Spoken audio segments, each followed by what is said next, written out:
17 से 22 जनवरी कार्यक्रम निश्चित हुआ था। पूजा तो 3 दिन, 5 दिन, 7 दिन, 10 दिन ऐसे हो सकती है, परंतु कम से कम समय में ये 5 दिन में निर्धारित किया गया।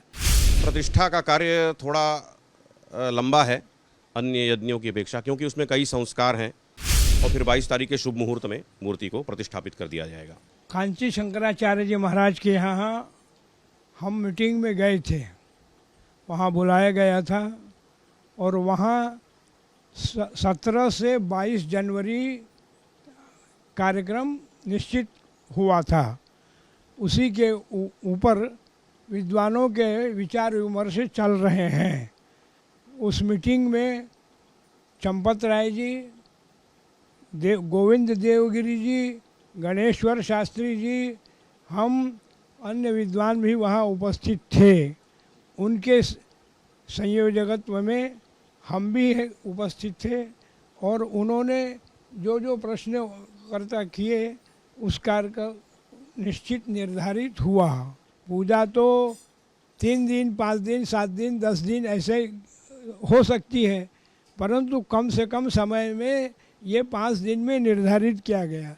इसमें भगवान के जो पूजन होते हैं, एक दिन जल में रखा जाता है, जलाधिवास। एक दिन जो है धान्य में अन्न में रखा जाता है, धान्याधिवास। और एक दिन रखा जाएगा शय्याधिवास। और जो अन्य अधिवासन होते हैं उसमें पुष्प में, फलों में, ये सब रखने के विधान शास्त्रों में हैं। उसके अनुसार जो वहाँ निर्णय हो रहा है, अभी कितना हो सकेगा वो संपन्न होगा।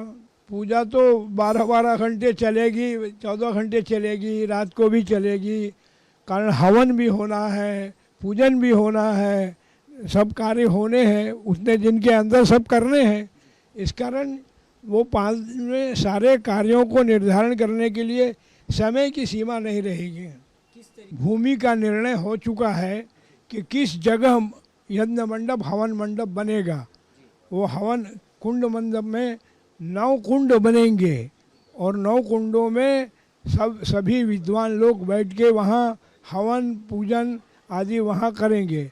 और मंदिर में सब मूर्ति का संस्कार मंदिर में होगा, मंदिर के अंदर।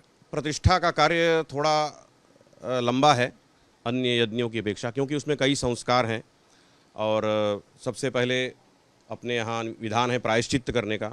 अभी कौन यजमान होगा अभी इसकी कोई वहाँ से कोई खबर नहीं है, तो ये उनका निर्णय होगा।